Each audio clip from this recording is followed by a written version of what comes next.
पहलगाम हल्ल्यातील पर्यटकांना श्रद्धांजली अर्पण करण्यासाठी वंचित बहुजन आघाडीच्या वतीनं आज शहरातील मस्तगड येथील डॉक्टर बाबासाहेब आंबेडकर पुतळ्यापासून टाउन हॉल पर्यंत तिरंगा रॅली काढली। या रॅलीत शहरातील वंचित बहुजन आघाडीचे पदाधिकारी आणि कार्यकर्ते सहभागी झाले होते। पाकिस्तानच्या दहशतवाद्यांनी पहलगाम येथे येऊन भारतीय पर्यटकांवर हल्ला केला। यात निष्पाप नागरिकांचा जीव गेला।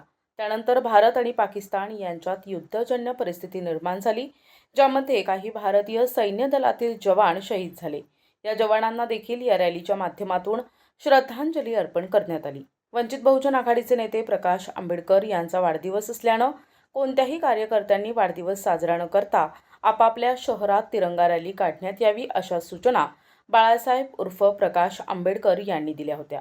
त्यामुळे कार्यकर्त्यांनी शहरातून तिरंगा रॅली काढून पहलगाम हल्ल्याचा निषेध नोंदविला। या रॅलीमध्ये भारतीय सैन्य दलातील जवानांचे अभिनंदन करण्यात आले।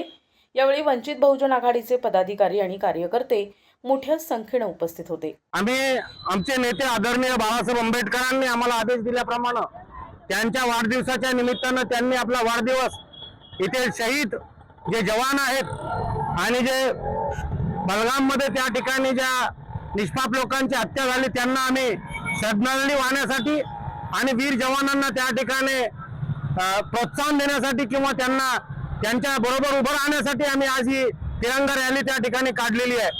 आज आम्ही या ठिकाणी सैनिकांना त्या ठिकाणी अभिवादन करतो, धन्यवाद देतो की त्यांनी मोतोड जवाब त्या ठिकाणी पाकिस्तानला दिलेला आहे आणि त्या सैनिकांना त्या ठिकाणी आम्ही मोठ्या प्रमाणामध्ये त्यांच्या बरोबर आहोत हे सांगण्यासाठी आम्ही या ठिकाणी तिरंगा रॅली काढलेली आहे। मी जिल्हाध्यक्ष वंचित बहुजन आघाडी, माझ्या बरोबर आमचे नेते अकबरभाई, लालाभाई, आमच्या महिलांच्या जिल्हाध्यक्ष आदरणीय ओरशीलताई, आमचे युवकांचे नेते आदरणीय हरीश रत्नबारकेजी, तालुक्याचे सर्व पदाधिकारी गौतमराव या ठिकाणी उपस्थित आहेत। NTV news Marathi, Jalna.